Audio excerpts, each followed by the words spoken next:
grabar en la nube. Perfecto, ya se está iniciando entonces la grabación y ahora paso a compartir pantalla para que de esa manera ustedes puedan ver la clase del día de hoy. Permítanme unos minutos, por favor, para ver si se está compartiendo pantalla.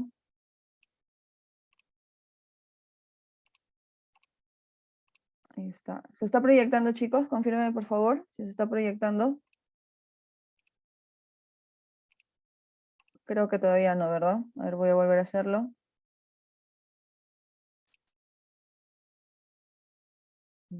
Ahora sí, creo que ahora sí. Sí, ahora sí. Muy bien, chicos. Perfecto. Entonces, denme un momento, por favor. Estoy ahí ordenando el chat, la lista del chat para verlos, ver todo lo que me escriban, así como también la lista de contactos. Ahí está.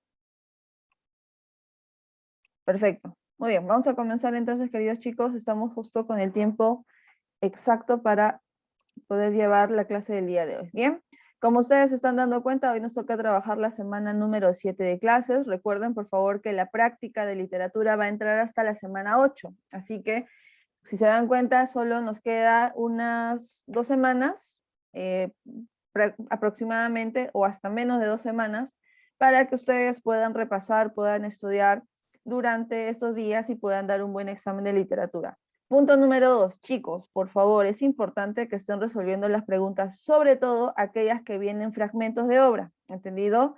Les voy anticipando que sí va a entrar alguna pregunta con fragmento de alguna obra que hemos visto durante estas semanas de clase.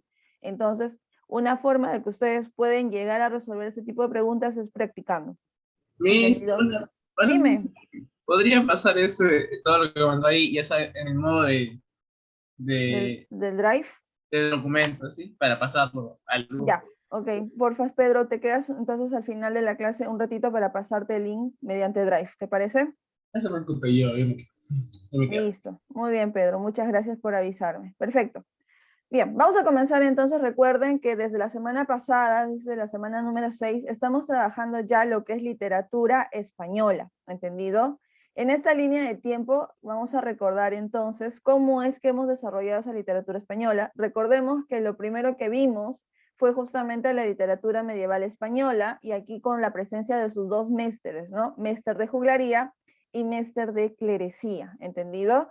Y luego recuerden pues que un hecho histórico importante que sucede en España es justamente que en el año 1492, bien, se da ¿qué? Se da el descubrimiento de América, con lo cual se da una nueva etapa en la historia española porque se inicia pues el famoso siglo de oro. Bien, recordemos que el siglo XVI, que conforma los años 1500 hasta los años 1700, se desarrolló el famoso siglo de oro, ¿sí?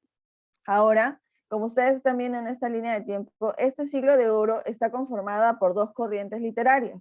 La primera fue el Renacimiento, cuya palabra clave, recordemos que fue el antropocentrismo, ¿entendido? ¿Quién era el centro del universo, queridos chicos, cuando digo antropocentrismo?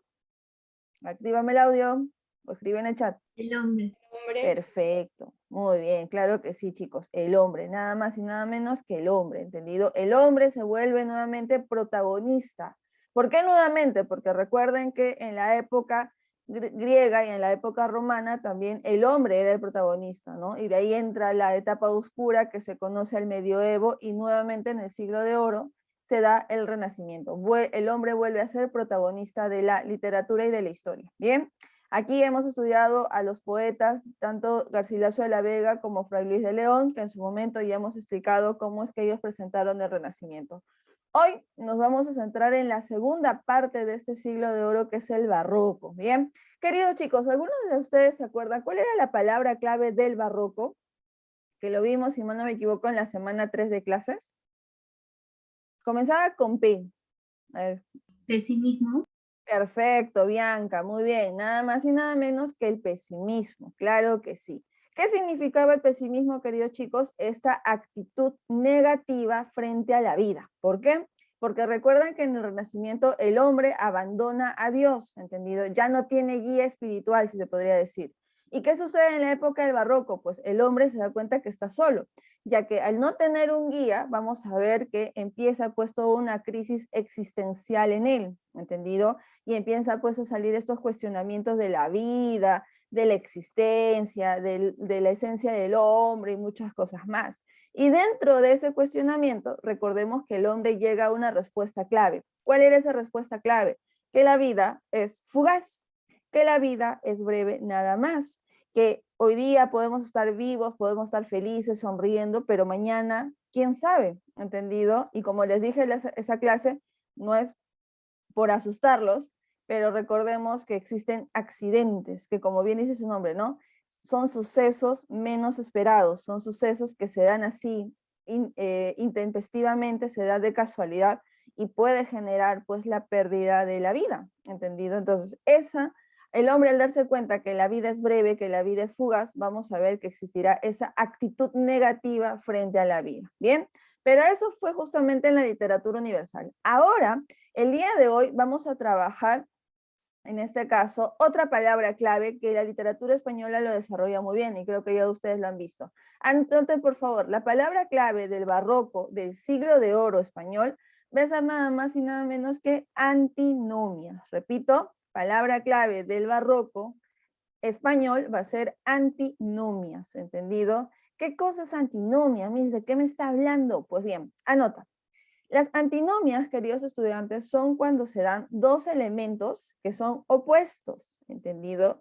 Pero también son complementarios entre sí. ¿Qué cosa a mí que me está hablando? Nuevamente. A ver, pongámoslo con ejemplo para que ustedes entiendan. Queridos chicos, ¿cuál es lo opuesto a la vida? A ver, ¿quién me dice? Activa el audio, escribe en el chat.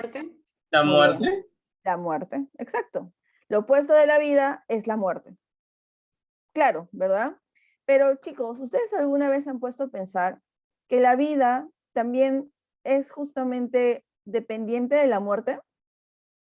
En el sentido de que si ustedes se dan cuenta, no puede existir vida sin muerte, ya que recuerden que la última etapa de la vida es la muerte. Por tanto, vamos a ver que son dos elementos que son opuestos, pero que se complementan entre sí, ¿entendido? Eso, queridos chicos, es la antinomia. Dos elementos opuestos que se complementan entre sí. Otro ejemplo, ¿cuál es lo opuesto a la locura? Cordura. Ajá, muy bien. La cordura, claro que sí, perfecto. Pero ustedes deben saber que se nos dice que las personas locas, ¿no? Las personas que están en la locura tienen algo de razón, así que así como los cuerdos, que se supone somos la mayoría de nosotros, tenemos un atisbo de locura, ¿entendido? Nuevamente vemos dos elementos opuestos, pero complementarios entre sí, ¿entendido? Otro podría ser la realidad y la ficción. Otro podría ser en este caso los estados de ánimos, ¿entendido? Y así sucesivamente. Esos son antinomias. ¿Y por qué lo ponemos como palabra clave? Porque vamos a ver que en esta literatura española, sobre todo en la época del barroco, va a existir, exacto, muy bien Ismael, ahorita lo repito, ahorita lo menciono, va a existir una obra literaria donde vamos a ver dos personajes que son opuestos, ¿entendido? Pero que a lo largo de la historia vamos viendo que se complementan entre sí. Ya la silueta lo está señalando ahí. ¿Quién me puede decir de qué obra literaria estoy hablando, queridos chicos? ¿Qué obra literaria será esa? De la Mancha. Exacto, Paul, muy bien. Nada más y nada menos que el Quijote de la Mancha, que como bien me dice aquí Ismael, vamos a ver que esta idea de las antinomias guarda mucha relación con el famoso yin-yang, ¿verdad? Donde se nos dice que la parte buena tiene un puntito negro, que sería lo malo, y la parte mala o la oscura tiene un puntito blanco, que sería lo bueno, ¿no? En conclusión, que todo lo bueno tiene algo de malo y todo lo malo tiene algo de bueno. Eso, queridos chicos, es también una antinomia. Muy bien, Ismael. Bien por ti, ¿entendido? Entonces, ya entendiendo eso, vayamos pues a desarrollar la clase del día de hoy. Primero que nada, queridos estudiantes, vamos a notar que en este barroco los géneros que más se desarrollan va a ser el género dramático y el género narrativo. En el caso del género dramático vamos a tener a dos grandes representantes como es Lope de Vega con su obra teatral Fuente Ovejuna y Calderón de la Barca con su obra teatral La vida es sueño. Y en el caso de la narrativa vamos a ver pues a Miguel de Cervantes Saavedra con Don Quijote de la Mancha, ¿entendido? Comencemos entonces con el teatro barroco, que así se llama, ¿entendido? Vamos a ver que este teatro barroco va a ser un teatro muy pionero en esta época, queridos estudiantes, porque en primer lugar, este teatro se va a desarrollar en este famoso escenario que ustedes ven aquí, que se llama Corrales de Comedia. Repito, el teatro barroco se desarrollaba en los corrales de comedia, que como bien dice su nombre, eran los corrales de aquellas casas grandes que existían en esa época, que sirvieron justamente de espacio para representar las obras teatrales, más que nada dirigidas a quiénes, dirigidas al pueblo, ¿entendido? Vamos a ver que el teatro va a tener un objetivo principal en esta época, que es justamente la de entretener a este público.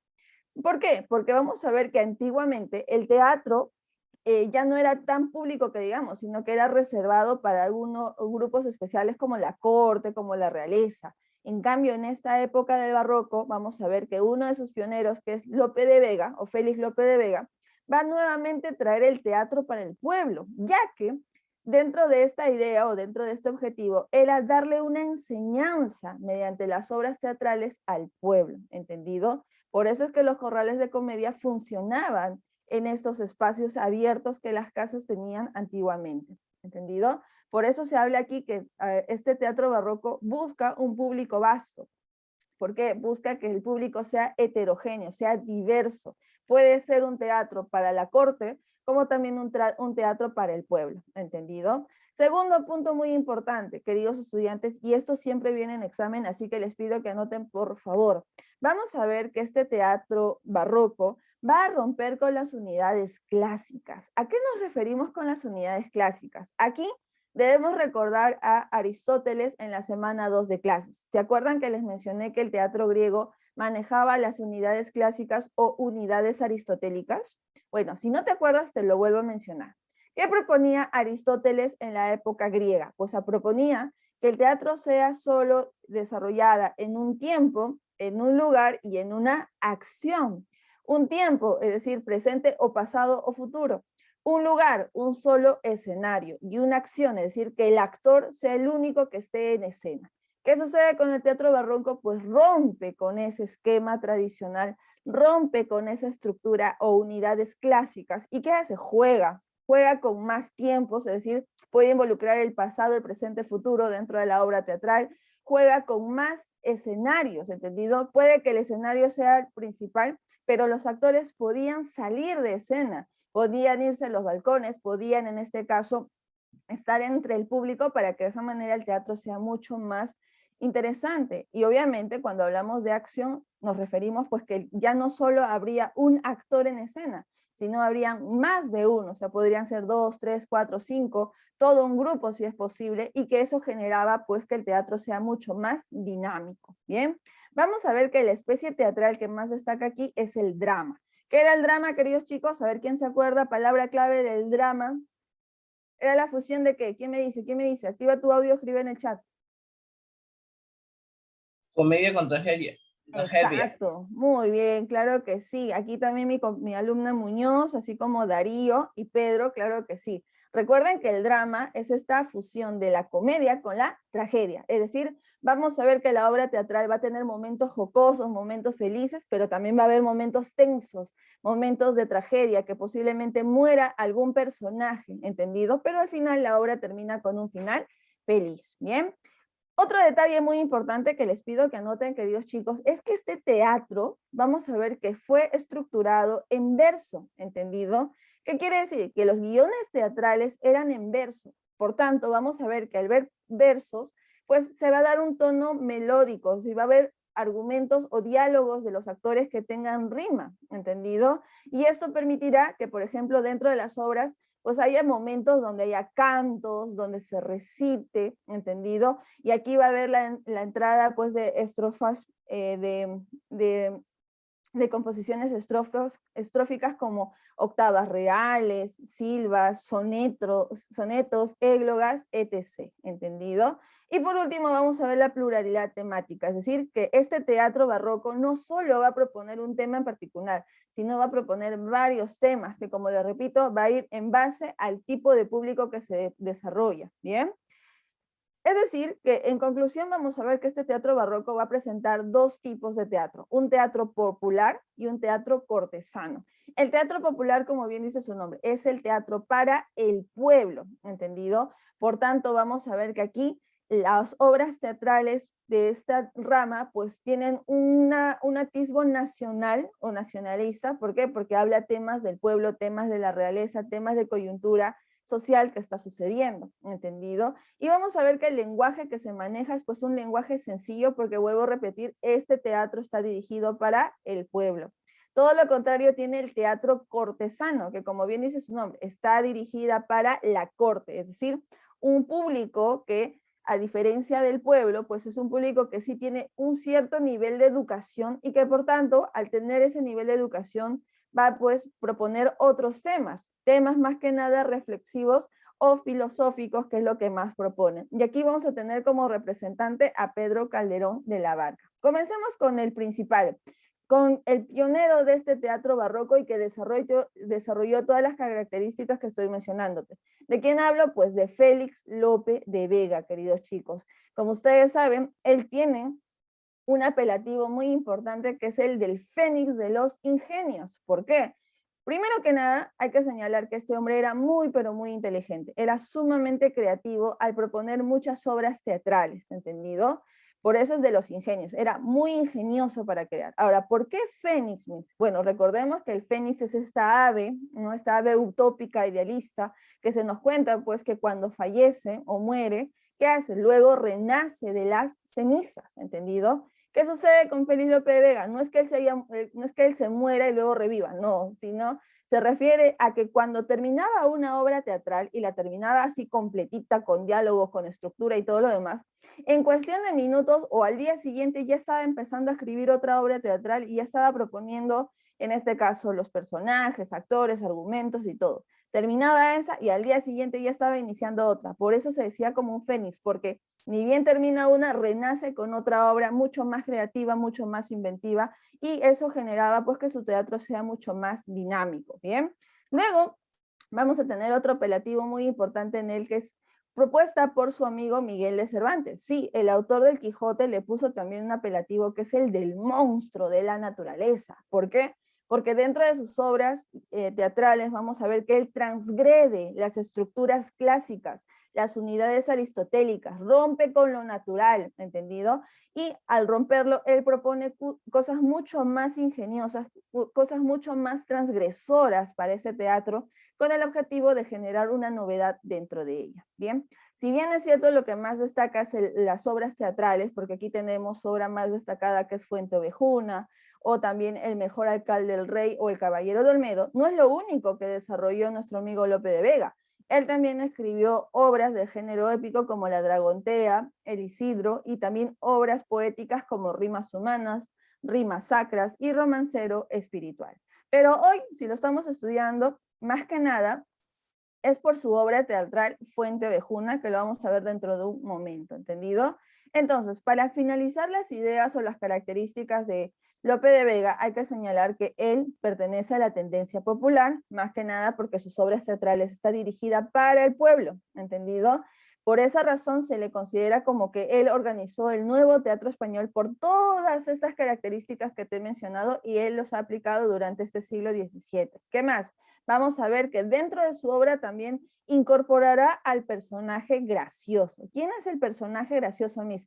Es como el bufón, que en cuestiones de tensión que tiene la obra teatral, él sale con algún chiste que rompe esa tensión y continúa la obra teatral, ¿entendido? Y él obviamente va a tener obras teatrales en estructura de verso. Bien, ahora sí, vayamos entonces al argumento de su obra teatral más importante, que es Fuenteovejuna, queridos chicos. Primero que nada, hay que señalar el título. ¿Qué es Fuenteovejuna, Miss? Bueno, Fuenteovejuna, queridos estudiantes, es como un pueblo, ¿entendido? Pero que en esa época el término pueblo no se utilizaba como ahora, sino el término correcto era villa. Por tanto, estamos hablando de la villa Fuenteovejuna, que como bien dice su nombre, era una villa donde criaban ovejas, ¿entendido? Y que estaba cerca a una fuente, a un pozo, a un lago, ¿bien? Y como toda villa, queridos estudiantes, vamos a ver que estaba a tener un gobernador, un alcalde, pero que en esa época el término correcto era comendador. ¿De quién estamos hablando? Del comendador Fernán Gómez. ¿Qué sucede con este comendador? Pues es un comendador abusivo, queridos chicos. Sí, abusivo, malo. ¿Por qué? Porque él cuando quería, por ejemplo, aumentaba los impuestos, ¿entendido? Cuando él quería, por ejemplo, se llevaba la cosecha de los villanos de Fuenteovejuna. Pero el peor delito que cometía y que nadie, absolutamente nadie hacía algo, era pues que abusaba de las mujeres, abusaba de las villanas de Fuenteovejuna. Pero vamos a ver que va a haber una mujer en particular, que dicho sea de paso, es la protagonista de esta obra teatral, que se llama Laurencia. Y Laurencia justamente va a ser el personaje que en este caso no se va a dejar manipular por el comendador Fernán Gómez. Cada vez que el comendador quería acecharla, quería en este caso vulnerarla, vamos a ver que Laurencia, que era una mujer muy aguerrida, era una mujer muy atrevida, pues le contestaba y siempre se daba a respetar, ¿entendido? Pero estas situaciones no siempre lo lograba. Va a haber momentos en que ella lamentablemente se encuentra acorralada por los intentos de abuso del comendador Fernán Gómez. Por esa razón es que ella va a tener a una persona, a un varón que la va a ayudar, que es nada más y nada menos que Frondoso, ¿entendido? Frondoso, que estaba muy enamorado de Laurencia, pues le propone a ella finalmente casarse, para que de esa manera el comendador Fernán Gómez la respete y no intente ultrajarla nunca más, ¿bien? Y es por eso que llegamos al momento del matrimonio, queridos chicos, donde Frondoso y Laurencia finalmente están a punto de casarse. Y aquí imaginémonos pues que el escenario está listo, ¿no? Todos los personajes de la villa de Fuenteovejuna están ahí presenciando el matrimonio de Frondoso y Laurencia. Y va a haber el momento pues en que aquí vamos a ver que el padrecito pues que está en medio de los dos le hace la gran pregunta, ¿no? Frondoso, ¿aceptas como esposa a Laurencia? Y Frondoso dice, acepto. Y Laurencia, ¿aceptas como esposo a Frondoso? Sí, acepto, ¿no? Y el cura dice, por el poder que Dios me confiere, yo lo declaro marido y mujer. Frondoso, puedes besar a la novia, pero ¿quién se aparece en ese momento? El comendador Fernán Gómez, que viene acompañado de unos soldados, ¿entendido? ¿Y qué ese comendador pide detener el matrimonio? ¿Por qué? Porque él dice, pues, que tiene algo que decirles a todos los villanos de Fuenteovejuna. ¿Y qué le dice, Miss? Bueno, le dice, sí, por el poder que la ley me confiere, vengo a que se aplique en este momento la ley del pernado. Ajá, queridos chicos, pregunta, ¿alguno de ustedes conoce o sabe de qué se trata la ley del pernado, o también conocida como la ley de la pernada? A ver, ¿quién me cuenta? ¿Quién me activa el audio? No, no lo sé. Ok, Pedro. Ajá, aquí tengo varias respuestas. A ver, Muñoz, Fernanda, cuéntame. Y la pernada era el derecho que tenía, en ese caso sería el comendador, a la primera noche con la novia. Ajá, muy bien, claro que sí, perfecto, Fernanda, muy bien, claro que sí. Aquí Darío también me dio una respuesta, que pasa una noche con la esposa, la primera noche con el hacendado. Ajá, muy bien, ya entendemos, ¿verdad? Claro que sí. Pues bien, ¿qué se dice en la ley del pernado, la ley de la pernada? Se decía, pues, que la primera noche de bodas, o la luna de miel en este caso, de la esposa, tenía que pasarla con el rey, ¿entendido? El rey era el único que tenía la potestad de desflorarla, que es el término técnico que se utiliza, ¿entendido? Y si no está el rey Miss, pues su representante. Ah, mira, qué coincidencia. ¿Quién es su representante en Fuenteovejuna? El comendador Fernán Gómez, para que veas las coincidencias de la vida, ¿entendido?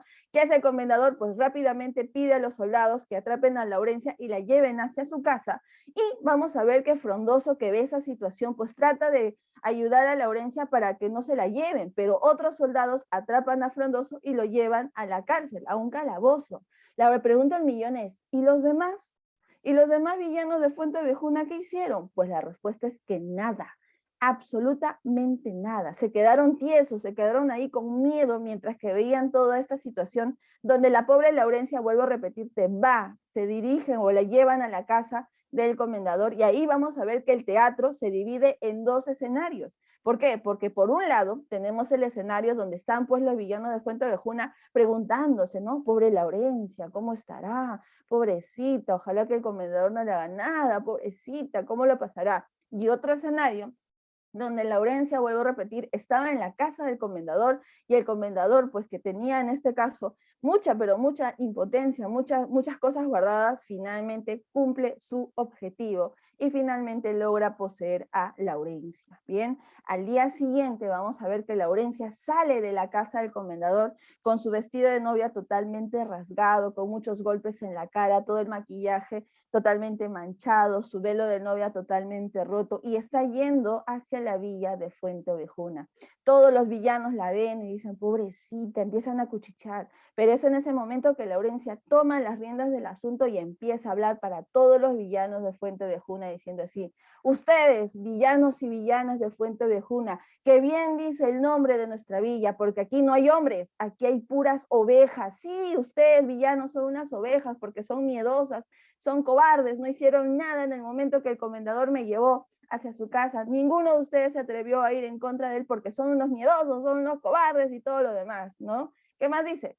Si bien es cierto, yo he perdido el honor por la villanía del comendador, voy a recuperarla porque ese es mi deber de mujer, dice, ¿no? Y si ustedes quieren demostrar que no son ovejas y no son hombres, únanse a mi lucha y vamos a castigar al comendador. Palmas, compañeros. Y todo dice, bravo, bravo. Y dicho y hecho, todos los villanos se preparan, pues van con piedras, palos, chaira, ¿no? Van con rocas, con llantas y todo hacia la casa del comendador. ¿Y qué hacen? Pues lo castigan, ¿entendido? La idea era castigarlo, queridos chicos. La idea era asustar al comendador para que deje de ser abusivo. Pero ¿qué sucede? Sucede, queridos estudiantes, que cuando el pueblo se une, a veces ese pueblo que se deja llevar por muchos sentimientos de cólera, frustraciones, puede que el castigo pase a más, como es el asesinato. Y eso sucede. Cuando los villanos se dan cuenta, pues, que el comendador ya no reacciona, se dan cuenta, pues, que han muerto. Y todos los villanos vuelven a entrar al miedo, vuelven a entrar en pavor porque han matado al comendador.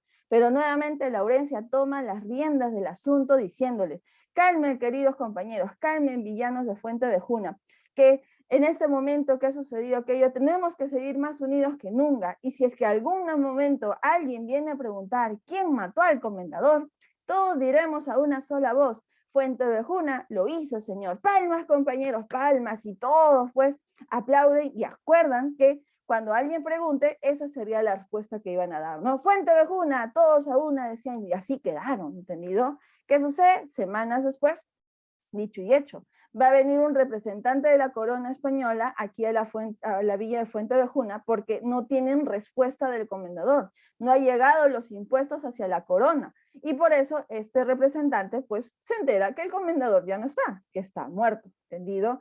¿Qué hace este representante? Pues va y empieza a preguntar, ¿no? Y aquí sí voy a pedir que me activen el audio. A ver, ¿quién me puede decir, queridos alumnos, alumnas, quién mató al comendador? ¿Quién me activa el audio? Fuente Ovejuna, mis. Muy bien, completito. Fuente Ovejuna lo hizo, señor. Nuevamente, ¿quién mató al comendador?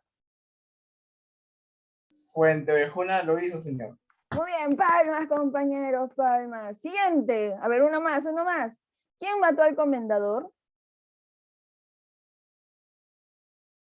Activa tu audio. Participen, participen. Fuente Ovejuna lo hizo.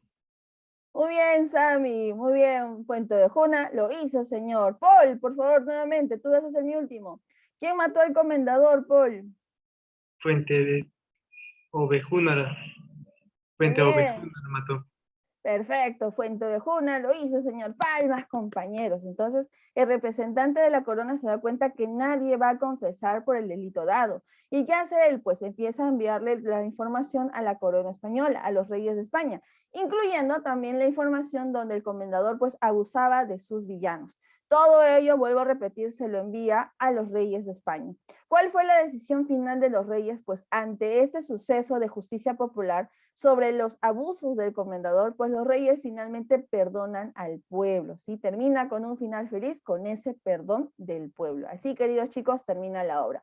¿Cuál es el tema principal de Fuente Ovejuna? El honor villano, ¿entendido? Ojo, villano no haciendo referencia a malo, sino haciendo referencia a los que viven en la villa de Fuente Ovejuna, ¿entendido? Recuerden que en este caso estamos viendo que la defensa es del honor, que en la clase pasada ya hemos explicado a qué se refiere, ¿entendido? Ahora, otros temas que también vamos a ver aquí es el abuso de poder representado por el comendador Fernán Gómez y la justicia popular, que es el tema que también resalta mucho en esta obra teatral. Y es que, chicos, el pueblo unido jamás será vencido. Esa sería la lección que la obra Fuente Ovejuna se desarrolla para el público, que era más que nada el pueblo. Si se dan cuenta, aquí tenemos un mensaje para el pueblo. ¿Bien? Muy bien. Vayamos ahora al otro tipo de teatro que se dio aquí en España durante el Barroco, que es justamente el teatro cortesano. Y este teatro cortesano pues va a tener como gran representante a nuestro amigo Pedro Calderón de la Barca, ¿entendido?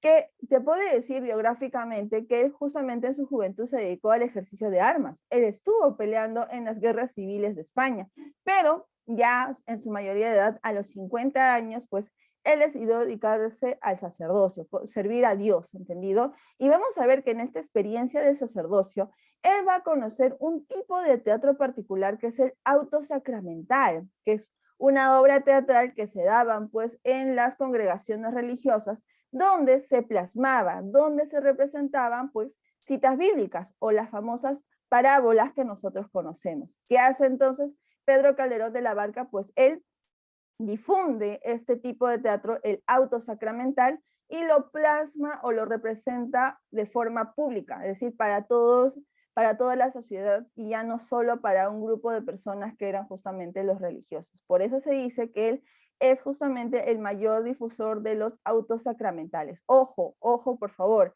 Pedro Calderón de la Barca no inventó los autosacramentales, él simplemente los difundió. Y una obra teatral que él hizo en autosacramental fue el Gran Teatro del Mundo, ¿entendido? Ahora, vamos a ver que él, como te repito, pertenece a la tendencia cortesana, es decir, el teatro que él desarrolla es el teatro para la corte, dirigido para esta clase social que, como vuelvo a repetir, a diferencia del pueblo, esta clase social sí tiene educación, sí sabe leer y sí sabe escribir. Por tanto, vamos a ver que la temática que él maneja es una temática reflexiva. Y aquí les hago una pregunta fundamental, queridos chicos y chicas. Pregunta, ¿cuál de los cursos de letras o humanidades que llevan aquí en la CEPREUNIS tiene como objetivo desarrollar la reflexión? ¿Cuál? Filosofía. Perfecto, muy bien, querida amiga, claro que sí, nada más y nada menos que filosofía. Por tanto, anota, Pedro Calderón de la Barca va a centrar su temática filosófica dentro del teatro, ¿entendido? ¿Por qué? Porque va a proponer, en este caso, obras teatrales que se inserten conceptos filosóficos, y lo vamos a ver dentro de un momento, ¿entendido? ¿Qué más? También, como bien te señalo, pues él dentro de estas obras teatrales lo que busca es esa reflexión que también se le conoce como alegorías, ¿entendido? ¿Qué es una alegoría, Miss? Eso, una reflexión, ¿entendido? La reflexión que saque la obra teatral. Y dentro de las obras teatrales que nosotros conocemos, pues tenemos El alcalde de Zalamea, y la más importante de él, que es justamente La vida es sueño, ¿entendido? Muy bien, vayamos entonces al argumento de La vida es sueño. Primero que nada, hay que señalar que esta obra teatral se centra en un reino, el reino de Polonia, ¿entendido? Y en este reino vamos a saber pues que obviamente hay un rey. ¿Cómo se llama ese rey? Basilio. ¿Qué sucede con Basilio? Sucede que este rey es un ferviente, un creyente muy pero muy ferviente de la astrología. Él piensa que en los astros se lee su futuro, que en los astros se puede señalar el destino que él va a tener en su vida, ¿entendido? Un ejemplo de este rey que estamos viendo justamente sería Layo de la obra Edipo Rey, donde se acuerdan que el oráculo también le vaticina el futuro. Pues en esta época vamos a ver que Basilio se basa en los astros. Más aún, vamos a ver que él tiene su séquito de astrólogos ahí en su reino. ¿Y qué sucede? Sucede que un día estos astrólogos le dicen que en su destino está pactado que cuando tenga su primogénito, éste lo humillará públicamente, ¿entendido? ¿Qué hace Basilio? Pues ante la noticia de ese destino marcado, pues Basilio va a querer cambiar ese destino, va a buscar la manera de que no se cumpla. Por eso es que ante el nacimiento de su primogénito, que es Segismundo, vamos a ver que este pobre, este recién nacido, va a estar oculto.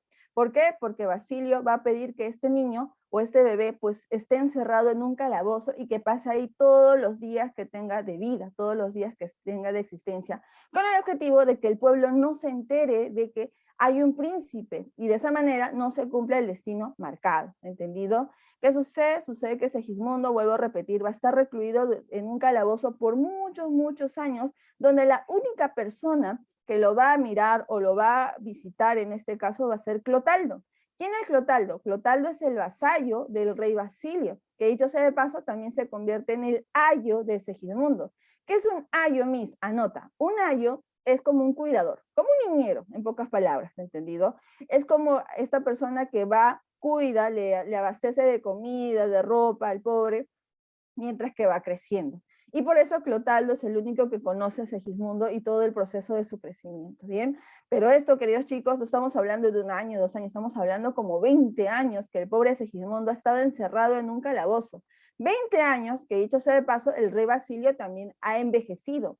Son 20 años que el rey Basilio le ha ocultado al pueblo de la existencia de su hijo Segismundo. Y que dicho sea de paso, como el pueblo no sabe que hay descendiente, que hay príncipes, pues el pueblo pregunta, ¿no? ¿Quién va a suceder al rey Basilio después de fallecido? Por esa razón es que el rey Basilio va a llamar a un pariente que justamente es Astolfo, un sobrino que va a asumir pues el reino de Polonia. Y Astolfo no viene solo, viene acompañado de su prometida Estrella, ¿entendido? Y ambos llegan a Polonia justamente para prepararse y convertirse en los nuevos reyes de este lugar. En ese mismo viaje, ¿quién llega? Llega Rosaura. ¿Quién es Rosaura? La hija de Clotaldo, ¿entendido? Y Rosaura, al igual que Laurencia, que fue nuestra protagonista de la historia anterior, vamos a ver que ella también es una mujer muy inteligente, es una mujer aguerrida, es una mujer que en este caso es atrevida en todo lo que decida, ¿entendido? Y vamos a ver que un día Rosaura, pues que visita a su padre Clotaldo, ¿no? Está ahí acompañando, se aburre pues de estar encerrada en su casa, ¿y qué hace? Pues empieza a conocer el castillo de Polonia, empieza a visitar todos los rincones de este lugar, ¿junto con quién? Junto con su sirviente Clarín, que dicho sea de paso, Clarín es el personaje cómico de esta obra teatral, ¿entendido? ¿Qué sucede? Sucede que Rosaura y Clarín finalmente llegan a la zona de los calabozos, ¿entendido? Donde escuchan pues que desde lejos hay una especie de lamento, como alguien estuviera llorando, lamentándose. Rosaura, que es muy pero muy valiente, se mete pues hacia los calabozos y en el calabozo más oculto, en el calabozo más oscuro, pues encuentran a un hombre que está encadenado de pies y manos y que está justamente cerca a una ventanita chiquita que lo está iluminando. Rosaura se queda muy pero muy conmovida de esta escena y lo primero que hace es justamente ir hacia su padre, Clotaldo, para contarle, ¿no? Papá, acabo de encontrar un hombre que está encadenado de pies y manos en un calabozo. ¿Quién es, papá? Y Clotaldo, que sabe muy bien a quién se refiere, pues Clotaldo dice, ay no, ya fui, ya descubrieron. ¿Qué hace Clotaldo? Pues le cuenta eso al rey Basilio. Y el rey Basilio, pues, se entera de que Segismundo ha sido descubierto por una persona y Basilio empieza a entrarle la duda, ¿entendido? La duda de que si el destino ya cambió o es que se va a cumplir en algún momento. Por eso es que Basilio, viendo que Astolfo no está siendo bien recibido por el pueblo, porque no, el pueblo no quiere que Astolfo sea el nuevo rey, porque lo ven muy, pero muy fuera de lo común o muy, ¿cómo se dice? Muy reacio y muy indiferente al pueblo, vamos a ver que Basilio pues pone a prueba, juega un poquito con su suerte, ¿y qué hace? Pues pide a Clotaldo que traigan a su hijo frente a él. Por eso es que Clotaldo cuando va al calabozo de Segismundo lo pone un trapo con sedante y pum, lo hace dormir. Y cuando Segismundo despierta, pues sus ojitos ven otra cosa que su típico calabozo, ¿entendido? Ve, por ejemplo, un espacio muy iluminado, ve candelabros colgantes, ¿entendido? Ve que en este caso están en una sala principal, una sala de baile, donde ve que alrededor de él hay sirvientes que lo están mirando, ¿entendido?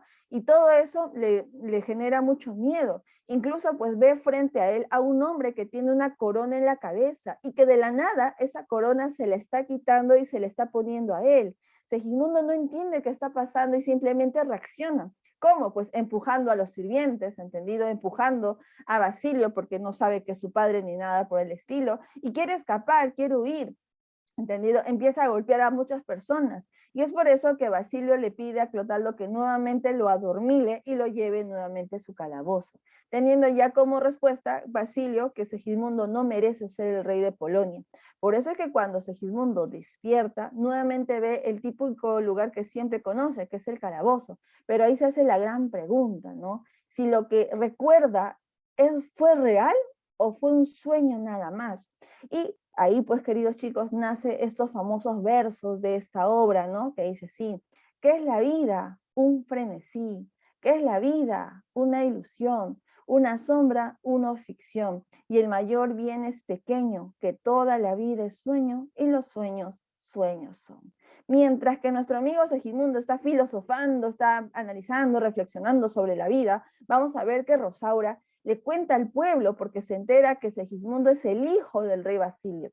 ¿Qué hace el pueblo? El pueblo se entera pues de la existencia de un príncipe.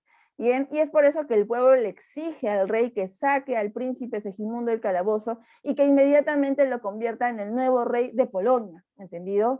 Basilio, que se da cuenta de la situación, acepta. Y vamos a ver que Basilio, pues, hace lo que el pueblo le pide, pero el pueblo no está conforme, queridos chicos. El pueblo quiere más, el pueblo quiere venganza, porque no es posible que un padre le haya hecho esa humillación y ese castigo tan severo a su propio hijo. ¿El pueblo qué quiere? El pueblo quiere humillación. Por eso es que el pueblo le dice al nuevo rey, que es Segismundo, que humille públicamente a su padre. Ajá, estamos en el momento donde se va a cumplir el destino marcado, ¿no? Que fue justamente que el hijo de Segismundo lo humillaría públicamente. Pero es aquí, queridos chicos, donde vamos a ver que Pedro Calderón de la Barca, el autor de esta obra teatral, va a insertar un concepto filosófico en esta obra. ¿Cuál es ese concepto filosófico? Anota: el libre albedrío, queridos chicos. Pregunta, por favor, porque yo sé que ustedes son expertos en filosofía. ¿Qué es el libre albedrío? A ver, actívame el audio o escribe en el chat.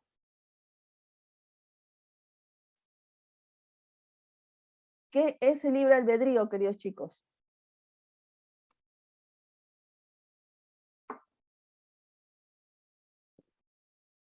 Uy, ¿no nos acordamos? Ajá, Raquel me dice decidir por uno mismo, alma libre, ajá, muy bien, tomar decisiones propias a nuestro criterio, muy bien, Lucía, decisiones propias, perfecto, claro que sí, muy bien chicos, claro que sí. Anoten, en este caso, si es que se olvidaron. El libre albedrío, queridos chicos, como bien dice su nombre, libertad de decidir, ¿entendido? En el caso del libre albedrío no existe un destino marcado, sino existe la posibilidad que el hombre, mediante sus decisiones, vaya marcando su destino. Por tanto, démonos cuenta que esta obra teatral presenta un choque de dos conceptos filosóficos. Por un lado tenemos el fatalismo o el destino marcado, y el otro lado tenemos el albedrío, donde, vuelvo a repetir, se nos dice que tú forjas tu propio destino, ¿entendido? Recuerden que el destino marcado, se nos decía que no, el hombre no puede escapar de su destino. El hombre simplemente tiene que seguir con el destino marcado por los dioses. En cambio, el libre albedrío te dice, no, aquí el hombre tiene la posibilidad de cambiar su destino. El hombre tiene la posibilidad de modificar su vida, su destino mediante sus decisiones. Por tanto, en el caso de la obra teatral, si Segismundo humilla públicamente a su padre, ¿qué se estaría cumpliendo? El destino marcado. Pero si Segismundo no humilla públicamente a su padre, ¿y qué se estaría cumpliendo? El libre albedrío, porque va a tener la posibilidad de cambiar, ¿entendido? De cambiar y sobre todo tener las riendas de su destino. ¿Qué hace Segismundo? Pues aplica el libre albedrío, porque al final Segismundo, a pesar de todo, perdona públicamente a su padre, ¿entendido? Y de esa manera vamos a ver que la obra nos habla pues de esta capacidad de decidir que es el libre albedrío. Y termina con un final feliz. ¿Cómo, Miss? Sucede que Estrellita, que estaba comprometida de Astolfo, ¿qué sucede? Pues rápidamente se enamora de quién? Se enamora de Segismundo y se termina casando con él. Así, queridos chicos, termina esta obra teatral. Bien, ¿cuál es el tema principal? La reflexión. Recuerden que la filosofía siempre busca esto, una reflexión. Pero esta reflexión más que nada se centra en la realidad y la ficción de la vida, ¿entendido? Y otro tema muy importante es el libre albedrío, la capacidad de decidir, la capacidad que en este caso cada uno de nosotros tome la rienda de nuestro destino. A ver, les hago una pregunta que no quiero que me contesten ahora, sino que la piensen un poquito más. ¿Ustedes cuál creen? ¿Que nuestra vida, nuestro destino ya está marcado? ¿O es que tenemos la posibilidad de decidir? Es decir, tenemos la posibilidad de aplicar el libre albedrío. A ver, piénsenlo, reflexionenlo, filosofeen al respecto y hablaremos esto en la siguiente clase. ¿Bien? Muy bien. Por último, queridos chicos, vayamos pues a la narrativa barroca, ¿entendido? Esa narrativa barroca, como bien les mencioné en un inicio, pues tiene un gran representante que es nuestro amigo Miguel de Cervantes Saavedra, que es conocido como ¿qué? Como el Manco de Lepanto, debido a que él en la batalla de Lepanto que participó, pues justamente perdió la movilidad de su brazo izquierdo. Ojo, él no perdió el brazo, sino perdió la movilidad. O sea, tenía el brazo izquierdo totalmente disfuncional, totalmente inservible, ¿no? Lo tenía todavía colgado el brazo izquierdo. O sea, así nada más tuvo su vida, ¿bien? Él, si bien es cierto, se caracteriza por su novela más conocida, que es El ingenioso hidalgo Don Quijote de la Mancha, hay que señalar que él tuvo más obras, ¿entendido? Por ejemplo, novelas ejemplares como Rinconete y Cortadillo y la novela La Gitanilla. También escribió poesía como El viaje del Parnaso y también propuso obras teatrales como El cerco de Numancia, que es una tragedia, y Pedro de Urremalas, que es una comedia. Pero hoy, si hablamos pues de él, nos referimos a su obra más importante y la obra más icónica y característica de la literatura española, que es justamente El ingenioso hidalgo Don Quijote de la Mancha. Bien, a ver, antes de pasar al argumento, queridos chicos, tenemos primero que ver los personajes. ¿Quiénes son los protagonistas de esta obra? Pues por un lado tenemos a Alonso Quijano, que es nuestro Quijote, y por otro lado tenemos a Sancho Panza, que es su vasallo, su mano derecha, ¿bien? Pero si te das cuenta, hay varias cositas en él que son muy diferentes. Por ejemplo, mira, el Quijote es alto, Sancho es bajo. El Quijote es flaco, Sancho es gordo. El Quijote es viejo, Sancho es joven. El Quijote es una persona ilustrada, ¿entendido? Es una persona que tuvo educación. En cambio, Sancho no. Sancho es una persona iletrada, analfabeta. Por otro lado, el Quijote es un hombre que anhela por un mundo ideal, por un mundo utópico donde exista la justicia, la libertad y muchas cosas más. En cambio, Sancho no. Sancho es mucho más realista, mucho más pragmático, ¿entendido? Él simplemente cree lo que ve, ¿entendido? Por tanto, si te das cuenta, aquí vamos a ver la presencia de las antinomias. ¿Por qué?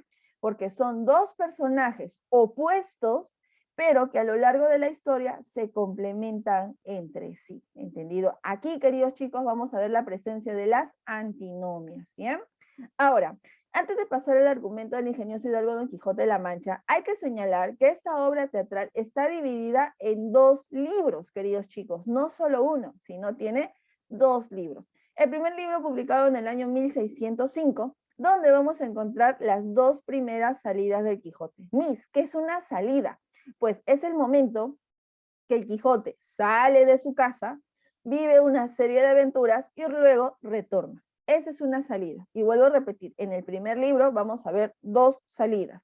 Donde, dicho sea de paso, te cuento que en el primer libro, Miguel de Cervantes Saavedra no puso su nombre como autor, queridos chicos, nada que ver.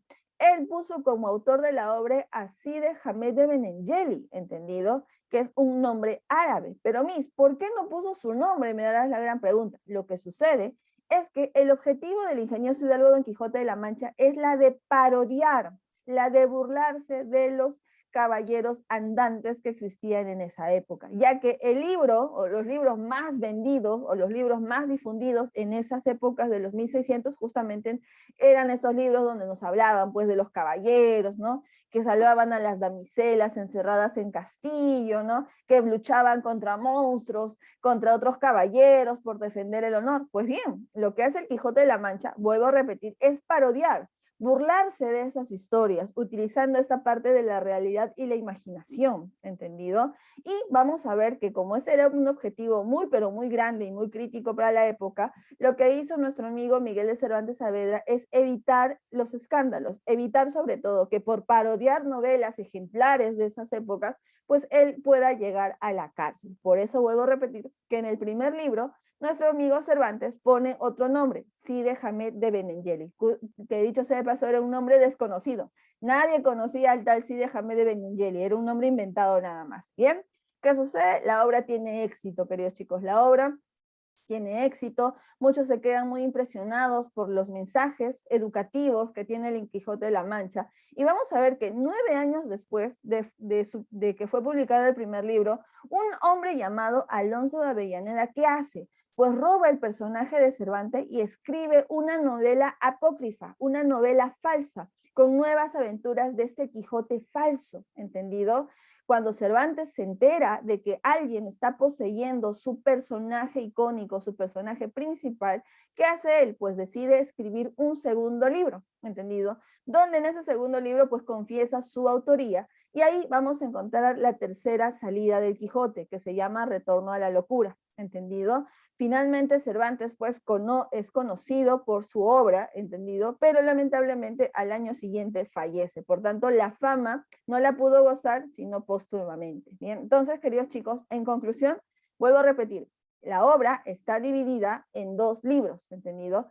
El primer libro, o primera parte, presenta 2 salidas del Quijote, y el segundo libro solo la tercera y única salida que se da. Bien, anoten esto por favor, porque siempre en examen de literatura preguntamos por las salidas del Quijote y qué sucesos ocurren en cada una de ellas. Bien, ahora sí, aclarado el panorama, vayamos pues al argumento del primer libro del ingenioso hidalgo Don Quijote de la Mancha, donde se nos dice pues que en un lugar lejano de La Mancha, que La Mancha es la provincia donde vivía, ¿quién? Nuestro amigo Alonso Quijano. ¿Qué sucede con Alonso Quijano? Pues este hombre acaba de perder la razón por leer muchos libros de caballería, ¿entendido? Incluso él cree que también es un caballero más. Por eso es que él se cambia de nombre y ahora se llama Don Quijote de la Mancha, el Justiciero.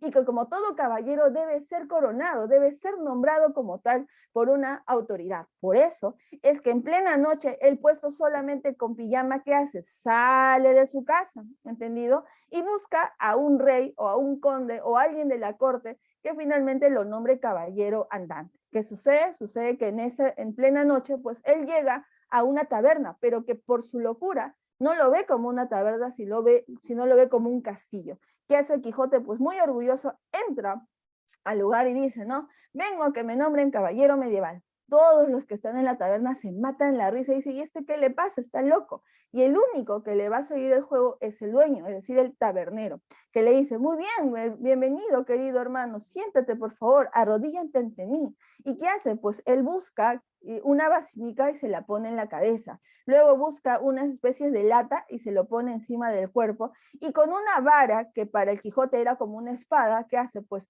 el tabernero empieza a nombrar al Quijote, ¿no? A partir de este momento tú te llamas Don Quijote de la Mancha, el justiciero, el caballero, el caballero de la triste figura, palmas por favor. Y todos los que estaban en la taberna le siguen el juego al tabernero, y el Quijote se la cree. El Quijote finalmente piensa que es un caballero más, ¿entendido? Y él sale muy contento y muy orgulloso de ese lugar, mientras que todos los de la taberna se matan de la risa, pero finalmente ya es un caballero andante. ¿Qué sucede? Sucede que en el camino, pues él empieza a pensar, ¿no? Ahora que soy caballero, pues necesito tener a un mejor caballo, un caballo grande, fuerte y enorme como mi Rocinante. Luego dice, ¿no? También debo tener a una doncella, o una mujer que le dedique todas mis batallas, una mujer tan hermosa y dulce como Dulcinea. Por último, debo tener a un vasallo, a una persona que sea mi escudero y me acompañe en cada una de las aventuras que tengo. Por esa razón es que él decide retornar a su casa. Pero en ese retorno está viendo pues en el camino que un hombre grande, fuerte y musculoso le está pegando a su hijo, ¿entendido? Y ahora que el Quijote es un caballero, pues él no va a permitir tal violencia. Por esa razón es que él se mete en la pelea, pero al final termina siendo golpeado por este padre. Por eso es que cuando llega a su casa, su sobrina pues lo ve a él todo golpeado, y ¿qué hace? Lo atiende, lo lleva a la cama, hasta que finalmente se recupere su tío, ¿bien? Y ni bien el Quijote está recuperado, pues él continúa con su plan y va pues hacia su vecino cercano que se llama Sancho Panza, ¿entendido?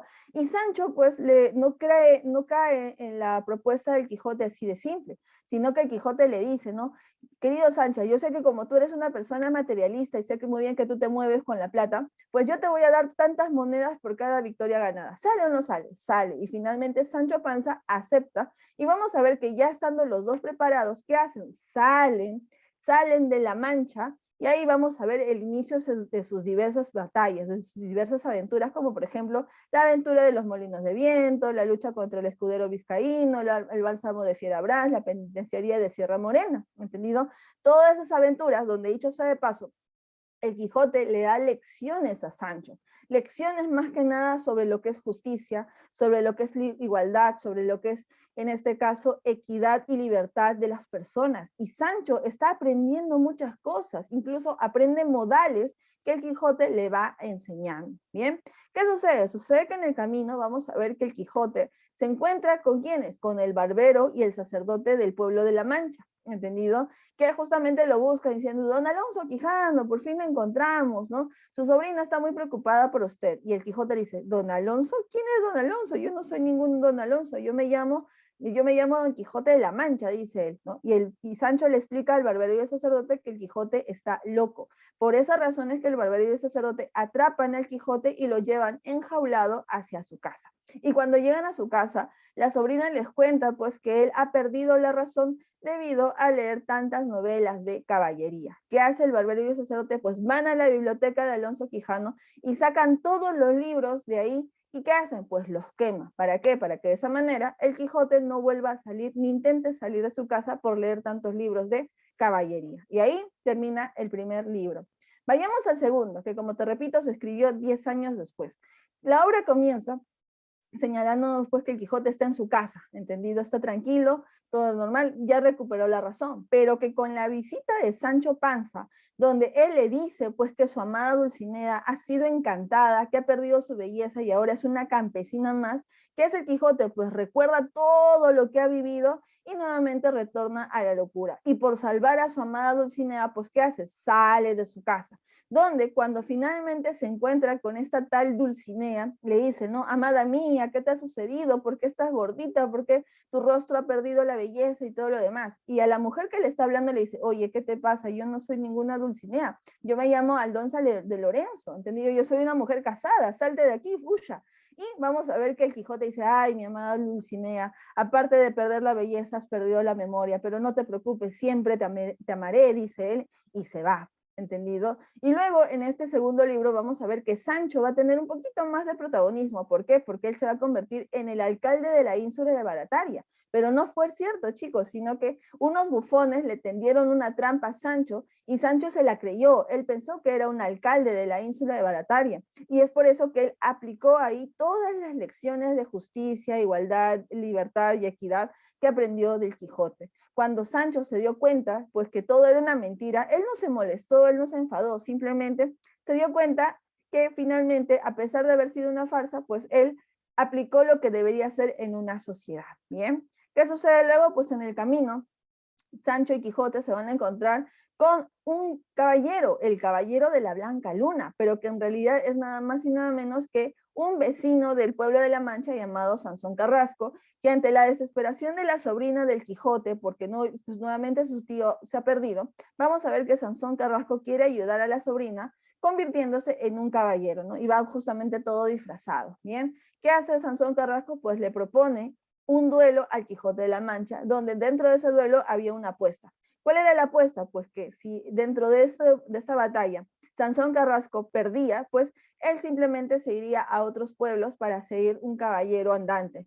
Pero si el Quijote perdía, pues él tenía que abandonar esa idea y estar obligado a retornar a su casa y nunca más salir de esta. Y el Quijote, pues que es un hombre de palabra, vamos a ver que se da la pelea y finalmente pierde. Y como el Quijote sabe cumplir su honor y su palabra, vamos a ver que él finalmente decide, ¿no? Él solito retorna a su casa y como bien ha prometido, no sale de esta. Bien, vamos a ver entonces que la obra del segundo libro del Quijote termina pues cuando el Quijote está recobrando la razón, pero también está cayendo enfermo, hasta el punto de que finalmente fallece. Mientras que nuestro querido Sancho, pues ahora es el que entra a la locura y empieza pues a ver un mundo ideal, ¿no? Un mundo utópico, un mundo justo y un mundo, en este caso, que el Quijote siempre quiso tener en la realidad. ¿Bien?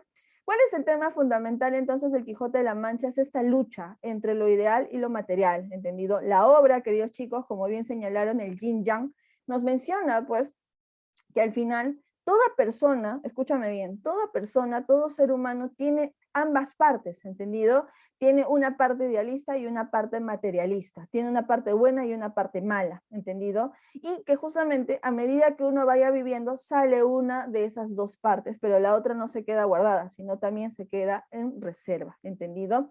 Vamos a ver que en el Quijote también habrá 3 estilos registrales, es decir, 3 tipos de lenguaje, un lenguaje narrativo, señorial y coloquial. Por último, hay que señalar que al final de la obra vamos a ver que ambos personajes principales hacen un intercambio psicológico, ¿no? ¿Por qué? Porque el Quijote se volvió, que era una persona loca, se volvió una persona cuerda, y Sancho, que era cuerdo, ahora entró a la locura. Por último, como te habrás dado cuenta también, al final de la obra muere el Quijote, ¿entendido? Pero esta muerte es intencional. ¿Por qué? Porque Miguel de Cervantes Saavedra no quiere que existan más Quijotes apócrifos, como ya le había sucedido, ¿no? Para Cervantes solo existe un Quijote y es justamente el propuesto por él. ¿Bien? Muy bien, chicos. Como ustedes habrán dado cuenta, les dije, el tema es recontra amplio, pero aún así llegamos al objetivo. ¿Bien? Primero que